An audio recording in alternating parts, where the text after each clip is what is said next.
Again,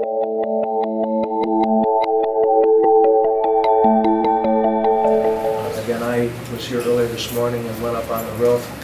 After that meeting here, Mr. Sobers and I went over to Simonds International and talked to Dane Campbell, the manager. They're assessing and taking care of some rather extensive damage there.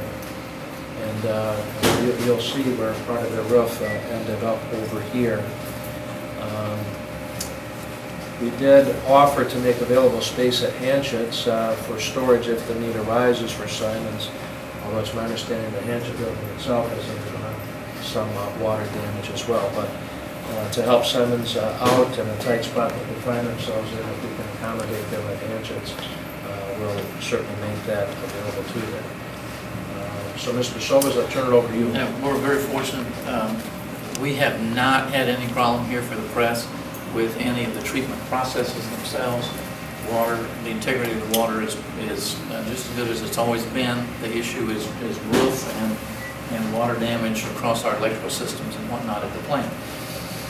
We've been in contact with the insurance company. We do have a $5,000 deductible for all damage related to the storm event, although there are 4 or 5 different claims that probably will be lodged.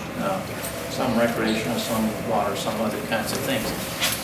We do have a $100,000 emergency purchase in the insurance that lets us immediately batten the hatches down for, I'll say, an extra $100,000 so that we don't have more damage that's sustained. So that's good in our insurance policy. Otherwise, we'll be filing claims with Gleason, Vanderbrink, and others to fix on a permanent basis kind of what we have here. As you walk through the plant, you'll see, if we do that later, the Hanchett roof, the whole roof with steel beams catapulted across, and has probably punctured our concrete roof in 10 or 15 places. Hanchett roof or Simonds? Simonds, I'm sorry, did I say Hanchett? I keep doing that. Simonds roof. And so we have, over this portion of the plant, the intrusion of rainwater and whatnot, that's making the lab testing and that kind of thing more challenging. We will have insurance coverage. That's the good part. But in that, I'll need to incur some costs in order to get that insurance rolling, get the Simonds roof off of this roof and do some temporary repairs and that kind of thing. And we're probably looking at a couple $100,000 worth of damage overall. Once the steel is off the present roof, we need to, to find each one of those puncture points and do some kind of quick repair or some covering of the entry points of water into the building. We need to assess whether we have any other electrical kinds of damage to the building and make sure that we're not rusting through and creating some electrical issues. That's immediate, and then we'll go into whether we're bidding repairs or exactly what will happen once we get the emergency stuff done. Yeah, there's, what I think of is sort of 3 things that immediately need to happen, and we've tried to divide and conquer a little bit. We got to get the roof, the Simonds roof, off of this roof. Dan's been working on that, talking to some local contractors. It's going to take a crane or some big equipment to make that happen. We need to get our roof at least temporarily repaired. Carmen has made those contacts, and for long-term repair, I called Gleason, Vanderbrink, and Todd was able to come right up. So we appreciate that quick response. We just had a brief minute to take a look at things, see where it's at. I just wanted to do a quick inspection, make sure there wasn't more of a structural issue with any of the framing members.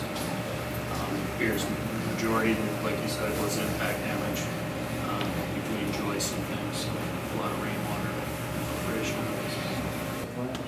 The roofing cartwheeled across part of the roof, punched some holes, even through the concrete part.